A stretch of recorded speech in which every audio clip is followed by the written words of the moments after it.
Yes. So, good afternoon, students of business studies. So, in today's session, I shall continue with the topic managing business risk. So far, we have studied what is risk, what are the characteristic features of risk, how many types of risks are there, and how risks are managed. So, today I shall be discussing. In the last session, I had discussed that risks are of two types. Can be classified as two types. One is internal risk and external risk. And I had discussed various heads under internal risk. And today I shall be discussing the external risk. Now, what is external risk? The word external itself indicates that is risk occurring from outside. From outside the organization is called external risk. So, what are the external risks? In what form are the external risks that can affect an organization? That's what we are going to study today. So, under the head called external risk, first of all, I would define what external risk is. External risk is forces operating from outside the organization. That is, forces operating from outside the organization is called external risk. Now, what are the forces that operate from outside the organization? That we will discuss precisely. So, the first outside risk that operates is fluctuation in economy. What is fluctuation in economy? That is, sometimes there may be growth, sometimes there may be degrowth. This process of growth and degrowth is called fluctuation in an economy. And for fluctuation that occurs in an economy, there are various reasons. Say, for example, the fluctuation in an economy can occur because of labor shortage. So there can be an increase in labor force, or there can be a decrease in labor force. And furthermore, there can be an increase or decrease in imports. Now these are the factors that causes fluctuations in an economy. Okay. Now the second factor that causes fluctuation in economy is market fluctuation. This is called market fluctuation. So what happens in market fluctuations is that sometimes the demand falls very steeply. It falls down. And why demand falls down very steeply? Because the sales goes down, and because the sales goes down, there is a loss. Since there is a loss, now this is yet another reason for the risk factor. External risk. Now this is another form of external risk. So external risk can be in the form of fluctuations in the economy. External risk can be in the form of market fluctuations. And now the third external risk is non-availability of credit. See, non-availability of credit results in shortage of capital. That is, if adequate amount of financing is not there, then purchasing of capital becomes very difficult. And shortage of capital is due to lack of credit facilities. Because there is no credit facilities, so there is shortage of capital, and this causes fluctuation. And this shortage of capital due to lack of credit mainly affects the small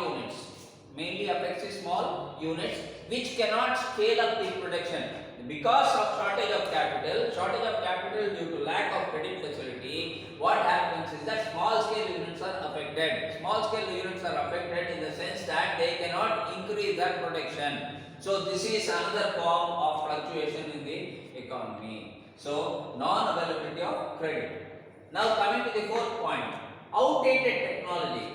Now, if technology is not updated, then it is again another risk factor that affects an economy. So, outdated technology. What is outdated technology? That is, lack of updation in technology is called outdated technology. And what is the biggest effect of not updating the technology is that if one is following the old technology, it causes an increase in cost per production. It causes an increase in cost per production. Why there is an increase in cost per production? Because the technology is outdated. So the more modern technology you have, the cost per unit of production becomes lesser. So that is why, so if a technology is not updated, then that is another form of risk, another form of external risk. So, and furthermore, if technology is not updated, then the product that you manufacture will be of poorest quality. Example, cotton textiles, which had not updated its technology, had lost its market. So, now coming to the fifth point, change in government policies. Now, change in government policy also is an external factor. Frequent changes in government policies affect the economy. However, there are certain organizations for which change in economic policies of the government is beneficial, but it is not beneficial for all the organizations. That is what I have written here. Frequent changes, a boom for some. For some organizations it is beneficial. Economic change then and now which occurs in an economy, for that is very beneficial for some organization, but it is a bane for others. Bane means it's a curse for other organizations. For some organizations it is very beneficial, for some organizations it is a curse. So, example, 100% demonetization was very good for some organizations and it was not good for majority of the organizations. That is what I mean to explain here. Then, coming to the sixth point, national disaster. Now, coming to the sixth point, national disaster. National disaster is considered as yet another external factor. National disaster can be in the form of heavy rains, in the form of floods, it can be in the form of earthquake, anything. So, to avoid a nation, to avoid national disasters, there should be a contingency plan. Contingency plan means there should always be an effective side emergency plan. And what can be that contingency plan? The contingency plan can be in the form of insurance. If any loss occurs, that loss can be covered up by insurance. By signing up insurance policies with insurance organizations. And furthermore, national disasters affect smaller units more seriously than larger units, because larger units have all the facilities of covering up their losses, whereas smaller units do not have that. Now, so national disaster is one form of external force that can cause risk in the business. The non-availability of key inputs. K inputs means main inputs like raw materials. Now, if raw materials are not available for a business organization, then how can it carry on the production? It cannot carry on the production. So, in order to sustain its business in the market, it will have to import the raw material. And once import takes place, then again it is an external risk for organization. So, non-availability of key inputs is also one external factor. Then, cutthroat competition.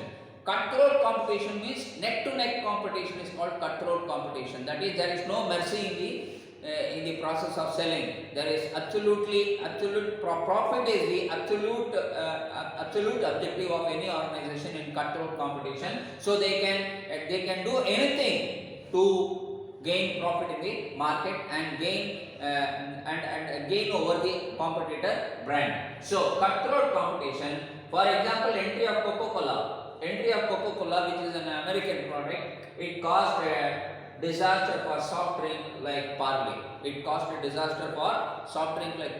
is a domestic product of India. Furthermore, cheap imports of cool drinks, especially from China, also affected Indian domestic market. So cutthroat competition is one external factor. Then coming change in. Okay. Now I am coming to the ninth external factor is very interesting and very vital factor, that is change in customers' habit. Change in customers' habit is also falls in the external falls in the category of external risk, falls in the category of external risk. Say for example, now the modern trend of customers. Now earlier customers used to go to shop and they used to buy products, but now what has happened, sitting at home they order the products online, say through Flipkart, Amazon, they order the products, and it becomes very easy. So ordering of products through online has become the modern trend. So furthermore, people can go to mall where they can buy any product they want. So all products are available under one roof, and that is mall. So this is how the customers habit of purchasing has changed, and this has affected the traditional ways. For example, availability of ready-made garments in the shop has caused a big challenge to the tailors. Now tailors, you see tailors, they find it very difficult because customers don't go to tailors, they go to the ready-made shop and they buy their fittings according to their body size, So change in customers' habit is also an external risk. Okay. Then poor infrastructure, the last point, lack of good roads in interiors. See, in India, interiors do not have very good roads. So lack of good roads in interior, then inadequate availability of ports for transportation of raw materials from one country to another country. Then shortage of industrial infrastructure is another reason. Then bureaucratic delays means the delays which happens in the government offices, is called bureaucratic delays. And furthermore, it is infected with corruption. Bureaucratic delays is furthermore infected with corruption. So, my dear students, all these 10 factors are external factors. Which affects an business. So far we have studied. We have studied what is risk, characteristic features of risk. Then we have studied types of risk. Then how do we manage risk? And today I have finished the chapter number 3, managing risk, by finally explaining the external factors. So I hope children, this video must be useful for you to understand. Please go through the book as well as listen to the audio and video. Thank you.